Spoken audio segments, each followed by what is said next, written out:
Imagine this. You're at a party and someone confidently proclaims they can cook the best pasta in the world. Intrigued, you ask about their technique, and they reveal that their secret is boiling the noodles for 15 minutes straight in plain water and adding ketchup on top. They're convinced it's gourmet, but to everyone else it's clear they're missing the mark. This is a light-hearted example of a psychological phenomenon called the Dunning-Kruger Effect. It's the idea that people with limited knowledge or ability in a certain area often overestimate their competence. In other words, they don't know what they don't know. This phenomenon extends far beyond cooking mishaps. It shows up in everyday life, from casual conversations to professional environments. People confidently argue about complex topics they barely understand, unaware of how much they're missing. This overconfidence is not just amusing. It can lead to real-world consequences, as we'll explore in this video.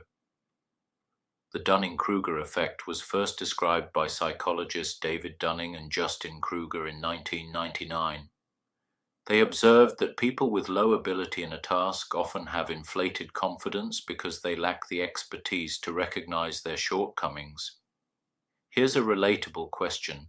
Have you ever started learning something new, like playing the guitar, and felt like a rock star after mastering just a few chords? Then, as you progressed, you realized how much you didn't know? That's the Dunning-Kruger effect at work. This psychological quirk isn't just limited to beginners. Even seasoned professionals can fall into the trap when they step outside their domain of expertise. It's a universal phenomenon that affects everyone at some point.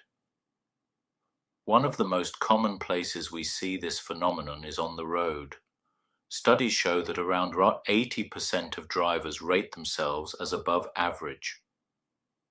Statistically, that's impossible. Take Mike, for example. He's been driving for 2 years and thinks he's an expert. He speeds through traffic and tailgates other cars because he's confident he can handle any situation. Meanwhile, he's completely unaware of basic defensive driving principles that more experienced drivers understand. This overconfidence makes Mike more likely to cause accidents because he's blind to his lack of skill. On a larger scale, this kind of misplaced confidence can escalate into serious safety issues, such as reckless behavior or ignoring critical road signs. But it's not just drivers. Think about cyclists, skiers, or even pedestrians. Whenever someone overestimates their ability in any activity, the risks increase for everyone involved. Another fascinating example is in business. Have you ever heard of the dot-com bubble of the late 1990s? During this period, countless entrepreneurs launched online startups with barely any understanding of how the internet worked or how to run a business. One notable failure was a company that tried to deliver groceries online but had no logistics infrastructure. They confidently raised millions of dollars from investors only to collapse within a year. Their overconfidence led them to believe that simply having an idea was enough for success, while ignoring the expertise needed in supply chains and customer retention. Fast forward to today, and we still see similar patterns. Consider startups that overpromise and underdeliver on technology, or individuals who leave stable jobs to pursue poorly planned ventures. Confidence is essential in business, but without expertise, it often leads to failure. Dunning and Kruger's original study demonstrated this effect through a series of experiments. They tested participants on grammar, logic, and humor, then asked them to self-assess their performance. The results? The lowest performing participants vastly overestimated their abilities. For instance, those in the bottom 10% believed they were performing above average. Meanwhile, high-performing individuals tended to underestimate their skills, assuming that tasks were easier for everyone. Why does this happen? The key lies in something called metacognition, the ability to evaluate our own knowledge and skills. Those who lack expertise also lack the ability to recognize their gaps.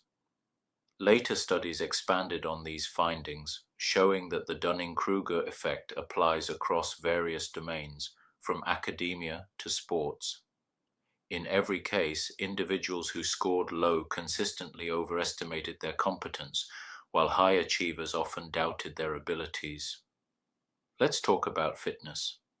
Every year, new workout fads emerge, and some people jump on trends with little understanding of exercise science. Consider Sarah, who starts a high-intensity workout program after watching a few videos online. She's confident she's doing everything right because she's seen the moves. However, her poor form leads to injuries because she doesn't understand biomechanics or how to modify exercises for her fitness level. Meanwhile, experienced trainers cringe, knowing the risks she's taking. This highlights how dangerous the Dunning-Kruger effect can be in areas that impact our health or safety. It's not just about confidence, it's about the potential harm that can arise from ignorance. Imagine a similar scenario in medicine or nutrition, where overconfidence in unverified information can have even more severe consequences. The Dunning-Kruger effect is often visualized as a curve. Initially, there's a spike in confidence when someone learns a little about a topic. This is sometimes called Mount Stupid. As they gain more knowledge, their confidence drops into the valley of despair, where they realize how much they don't know. Over time, as they develop expertise, their confidence grows again, but never reaches the naive highs of Mount Stupid. Think about any skill you've mastered: cooking, coding, or playing an instrument. You probably went through this curve. This pattern is consistent across fields. For example, amateur investors may feel confident after reading a few articles, only to face significant losses when they encounter market complexities. As they learn and adapt, their confidence becomes more measured and realistic. So, how can we avoid falling into the Dunning-Kruger trap? Here are 3 tips. 1. Seek feedback. Regularly ask others for honest critiques. A mentor or peer can point out gaps in your knowledge. 2. Stay curious. Adopt a mindset of lifelong learning. The more you learn, the more you'll understand how much remains to be discovered. 3. Test your knowledge. Don't rely on confidence alone. Put your skills to the test and measure results objectively. Additionally, humility is crucial. Recognize that everyone has blind spots and that learning is a continuous process. Surround yourself with experts who challenge your assumptions and broaden your perspective. The Dunning-Kruger effect isn't all bad. It's a reminder that overconfidence is a natural part of learning. Instead of fearing it, we can use it as motivation to dig deeper into any subject we're passionate about. Remember, it's not about knowing everything, it's about knowing more than you did yesterday. The awareness of this effect can also help us be more compassionate towards others. When someone displays overconfidence, recognize it as a stage in their learning journey. Offer constructive guidance instead of criticism. Next time you feel like an expert after watching a YouTube tutorial or reading an article, pause and reflect. Ask yourself, what don't I know yet? Thanks for watching. If you enjoyed this video, hit the like button and subscribe for more content that challenges the way you think. Stay curious, and I'll see you next time.